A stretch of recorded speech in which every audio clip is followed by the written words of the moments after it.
Dear students, welcome to the e-content development. This is very good initiative taken by the MSPT. This is for the program of mechanical and its related branches, and it is for the subject code of 22306, that is strength of material. Myself Yogesh Bhaskar Gaidani, lecturer in mechanical engineering department, KK Wagh Polytechnic, Nasik. The topic that I am going to cover is a mechanical property and elastic constant of metals, and for which course outcome 3, perform test to evaluate mechanical properties according to Indian standard. Unit outcome 1 for this is identify the type of deformation for the given type of load with justification. What we are going to learn today? So this is the outline of this presentation. First type of loads: concept of axial load and direct load, tensile force, corresponding stresses and strain, compressive force and compressive stress, shear force and corresponding shear stress and strain, torsional moment, and finally flexural load or strength. Some key takeaways of this presentations are load, stresses, strain and deformation.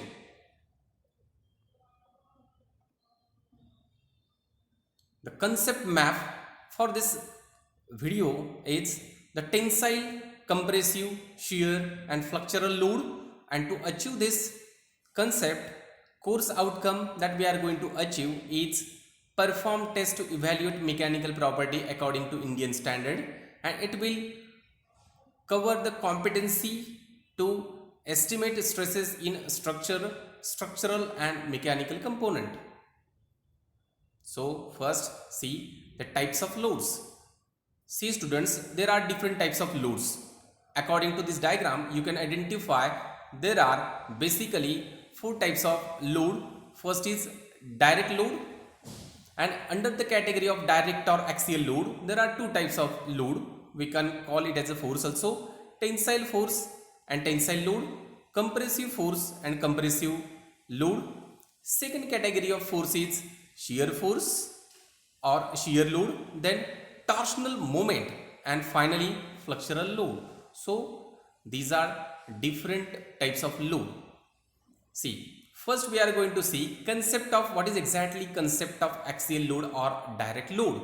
So axial load or direct load, if the load on a component is applied through the center of gravity of its cross section, it is called an axial load. It is shown in the figure. This is shown in the figure actually. So axial load classifies into 2 types. First type is tensile force, that is tensile load. Second, compressive force or compressive load. In this diagram, we can say this is the object and this is the CG of the object, and load is going to act along this. So it is known as axial or direct load. So let's move towards next concept: tensile force and corresponding stresses and strain. The force which is acting along the centroidal axis of an object is known as tensile force, and it is responsible for the stretching of component. Tensile stress is again defined as resistive force per unit cross-sectional area. See, this is the diagram, and this load is going to act again. Next diagram is there, and in this particular diagram we can clearly understand the concept of tensile force. Here tensile force is going to act over here. Here is the pull, here is the pull, and due to this tensile force, tensile stress will going to generate, and this diagram will indicate that due to tensile load, stretching of the object is there, that is delta L will be there. And when you see this circular object, when load is going to act in the outward direction, what happened? Its length will going to increase, means change in length will be there, but there is a reduction in the diameter. So diameter minus delta D means diameter will going to change. So first we see tensile stress, next is longitudinal strain. The ratio of change in length to the original length is called as a linear or longitudinal strain. So next concept, compressive force and compressive stresses. The compressive force or compressive load, that is compressive force or compression force, occur when a physical force presses inward on an object causing to become compacted. See, in this diagram you can clearly understand, means load is going to act in this direction, again it is act in this direction, and here compression will going to occur. And compression stress is again defined as a resistive force per unit cross sectional area.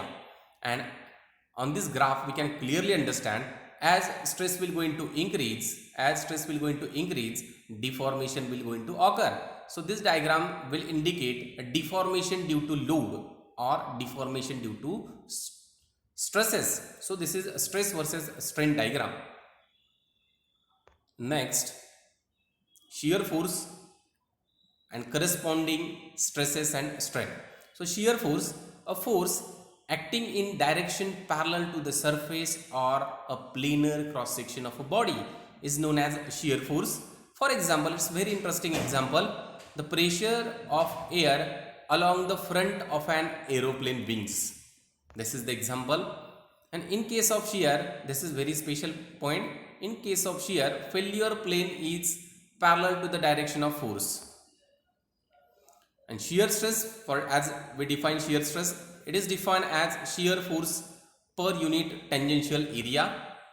Here in this diagram we can clearly see the shear force and two directional shear force is there. This is the example of scissor. Shearing strength, it is the angular deformation caused by shearing force. It is represented by phi. So when load is going to act over here, deformation will going to take like this, shearing action will going to take like this, and deformation, that is strain in case of shear, will be it is the angular deformation caused by shearing force. This is the shearing force and it is represented by phi.